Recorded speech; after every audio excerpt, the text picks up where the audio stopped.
Good morning, everyone. I'm Neha, Ambassador of Change for Getty, that is Global Education and Training Institute, founded and conceptualized by Dr. Sunita Gandhi with the vision of disrupting the education movement as we know it. We also organize pre service and in service training for teachers so that they can actually spearhead this disruptive education movement. Under the same banner and with much enthusiasm, we also organize Deep Talks where we invite policymakers, educators, and various people from the education fraternity to discuss these various best practices with us. And today, I'm very honored and thrilled to have with us Dr. Mohammad Safdar, who is an ELT expert and holds over 26 years in the IELTS and the TEFL, in teaching IELTS and TEFL and training students in this regard. He is a global keynote speaker, a resource person, and he has conducted and attended various scores of ELT workshops and seminars within the country and abroad. And because of his rich experience and expertise, he has been awarded the honorary doctorate in ELT and applied linguistics from American University. Thank you so much for joining us today, sir. A very warm welcome to you on this platform today. Thank you very much, ma'am, for a very nice introduction. May I start now? Yes, sir. Before we start, sir will be talking about teaching techniques and innovations in the 21st century. And considering his experience, I think we have a lot to take. I am just adding your presentation, sir. We can begin now. Thank you, Ms. Neha. Good morning to everyone. This is Dr. Muhammad Safdar Bhatti from the Islamic University of Bahawalpur. First of all, I would like to thank the Global Education and Training Institute for providing me this chance to give a talk at this forum, and especially Ms. Neha Yadev for assisting me. So, the topic of my talk is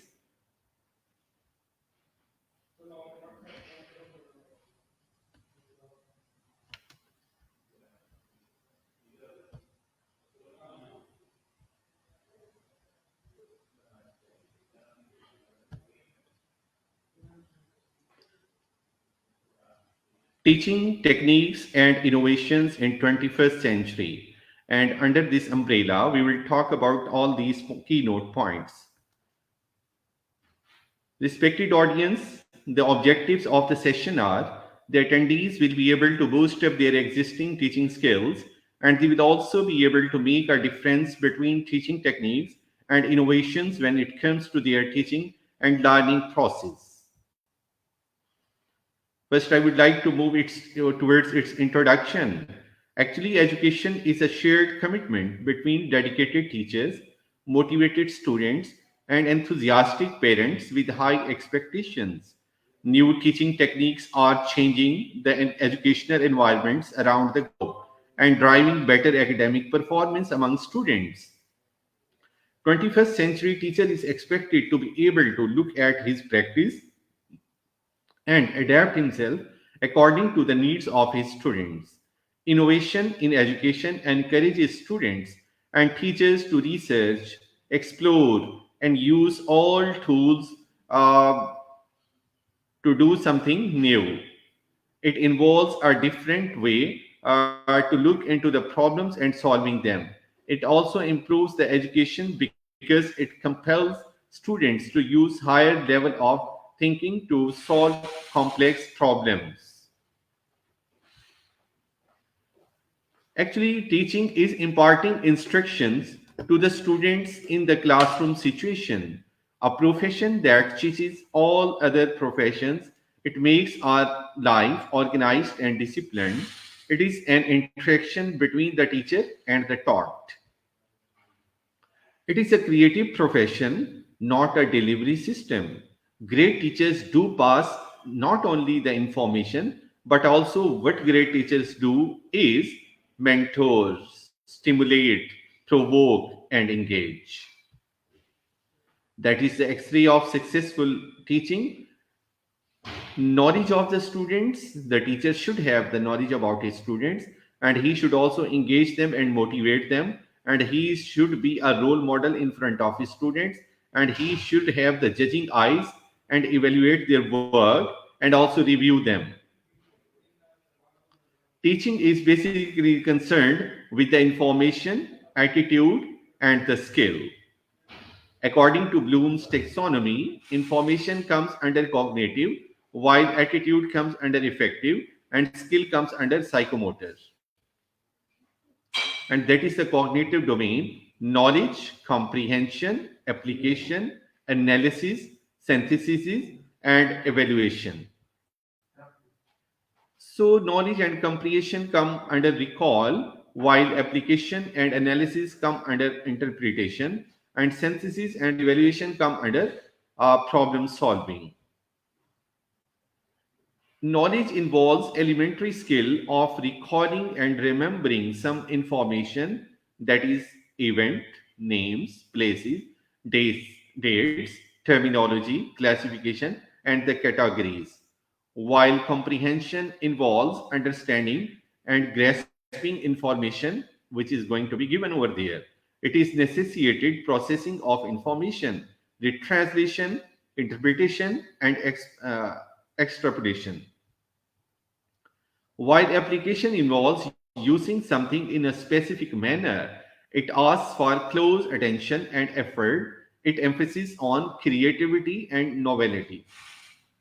While analysis involves the breaking down, separation of whole into its component parts, it is process of reasoning or thinking.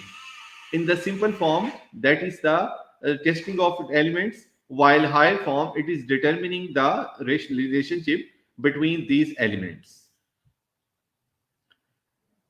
Synthesizes involves combining together the number of elements in order to form a coherent whole.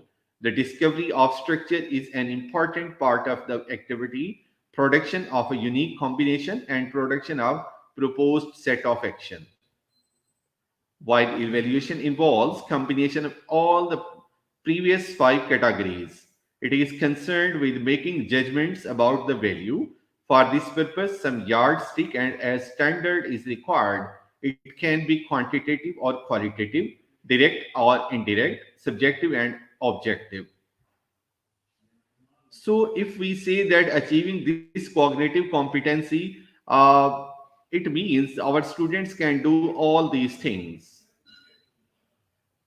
A teacher is a compass that activates the magnets of curiosity, knowledge, and wisdom in the students. So he is a person who transforms his knowledge to the students, and he is a strong hammer, a profession all persons,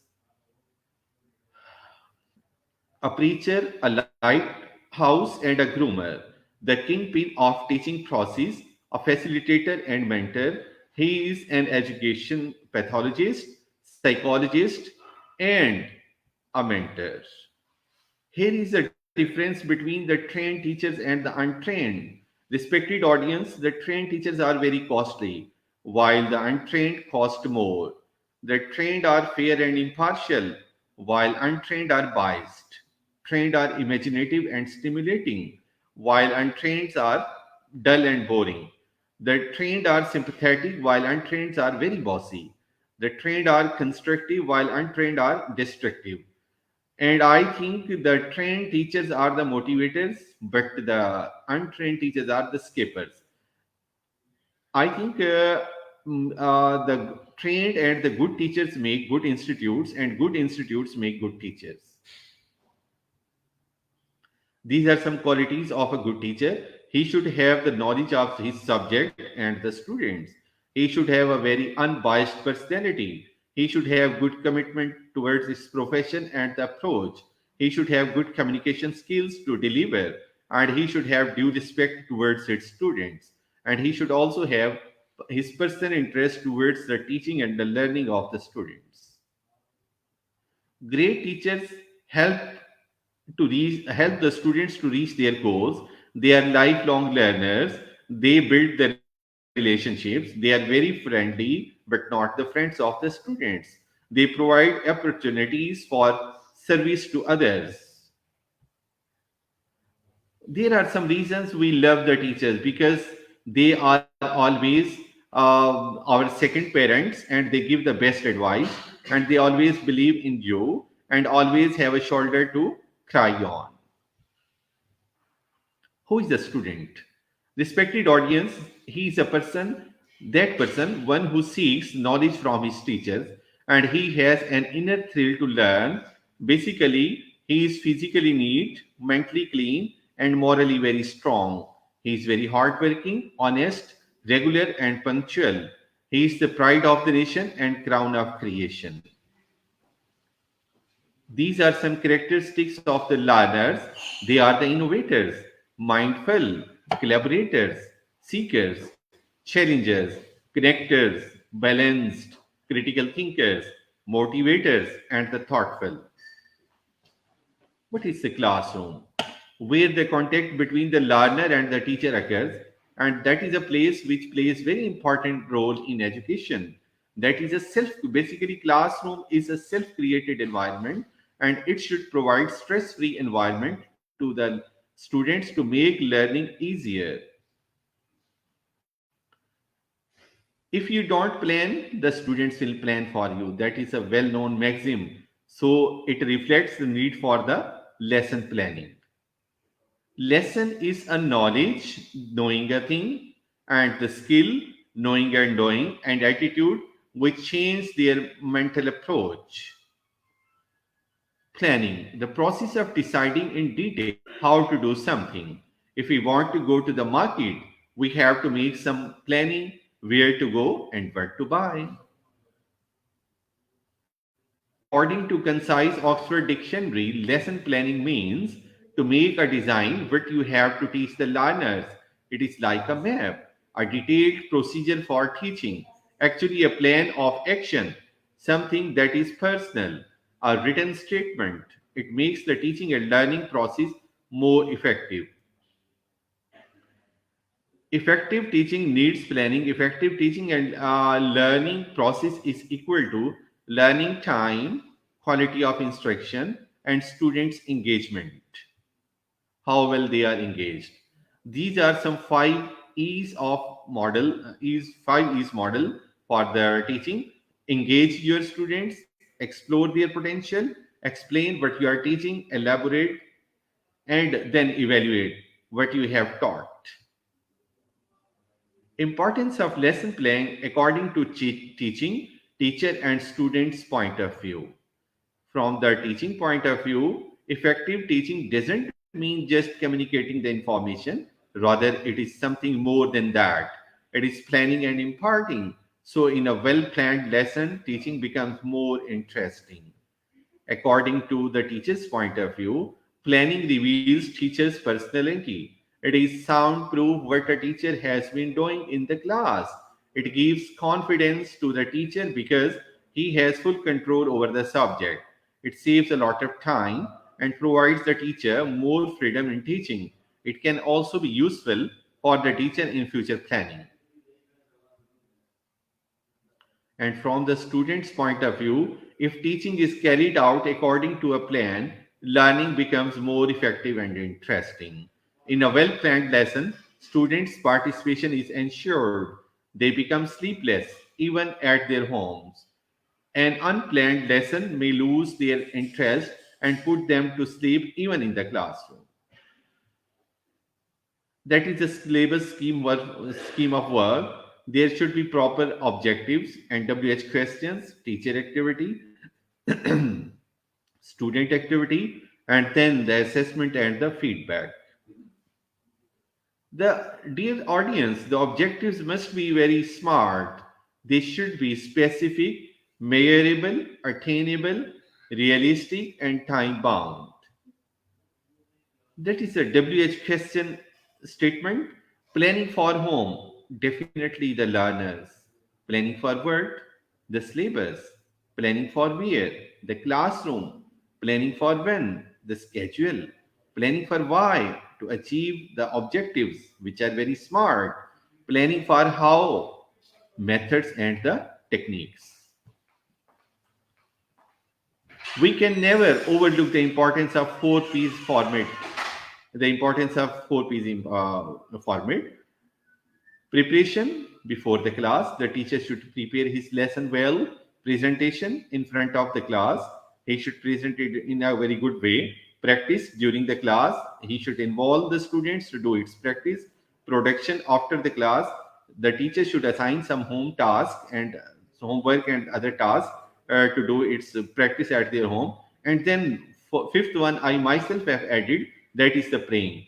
I think that teachers' prayers pay a lot. If a teacher is going to pray for the success of students, then definitely the students will be successful. And a teacher's success basically lies in the student's success. So we, being a teacher, have to pray for the success of our very loving students. Curriculum. It has been derived from Latin word currere, which means to run. That is a fixed program of courses. That is the totality of all learning. It is a runway towards destination. That is a blueprint of school. In my point of view, curriculum is a tool in the hands of an artist. Definitely, he's a teacher to mold his material. The material is the student in his workshop. That definitely it is a classroom in the school.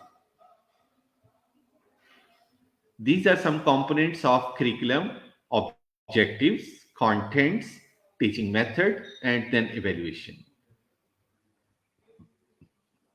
These are some 21st century learning skills. Fundamental knowledge means to know the digital or ICT literacy, to know the core content or the knowledge, and to cross disciplinary knowledge. While meta knowledge is to act, creativity and innovation, problem solving and critical thinking, communication and collaboration. Humanistic knowledge means to value life skills, ethical and emotional awareness, and cultural competence. That is the 4 C's of education. 21st century learning skills have 4 C's, and there are 4 skills that students need in this fast paced digital world. That is a critical thinking, creativity, collaboration, and communication. Actually, nowadays we have to focus all these points because we have to make our students communicative, and they should have the competency over that. They, being a language teacher, I think we have to focus on their fluency and the accuracy. We, the teachers, should devise such sort of the activities which should be based on to give them some exposure to communicate, and in this way they learn just with playing. And how to teach innovations. Move from projects to project based learning and be innovative in yourself. Teach concepts, not the facts. Because for the facts, teaching, if you are the teacher is going to teach them the facts, he will be just, there will be a rod system. While giving the concept, there will be some his clarification of his concepts, and he will make learn rapidly. And distinguish concepts from critical information. Form teams, not the groups. Use thinking tools and make skills as important as knowledge. And use creative tools and reward discovery and make reflection part of the lesson. Before leaving, I would like to give you some, share with you people, some tips for becoming an ideal teacher. Always greet your students when you enter the class and also call them by their names. And provide them the opportunity to ask the questions turn by turn. Make the feedback from them during your teaching. Your behavior should remain good in the classroom. Organize the activities for the students. Determine the objectives of the topic. To what extent students remain relaxed in your class. Concentrate only on the relevant topic.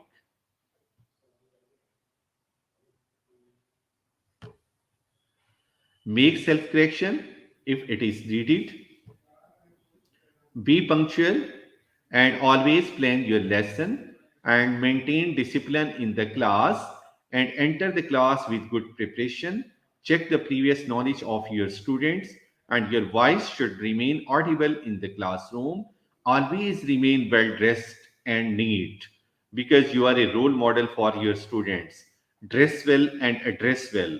It will create a very good impact on their minds, and they will definitely start take good interest in your teaching and the learning.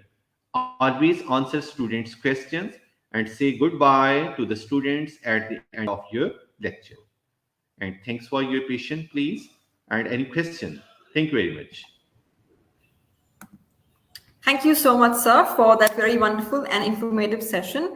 The audience seems to like it a lot because there's a lot of appreciative comments in the chat box. I can see that right now. You'll be able to see that once you have the recording. Okay, Thank ma'am. you Thank so you. much for delving into that very interesting topic. But before we conclude, I would like to ask you a question. Since you mentioned that teachers should, evolve and should bring in new techniques into their classrooms, but Yes. at the same time, I think teachers are still, I wouldn't say stuck, but I think there is a bridge that has to be passed, from evolving from just using the chalk and talk method to using more innovative techniques. So what would be your take on advising teachers to grow mentally and to adapt to the various changes in the education sector and in the workplaces as well?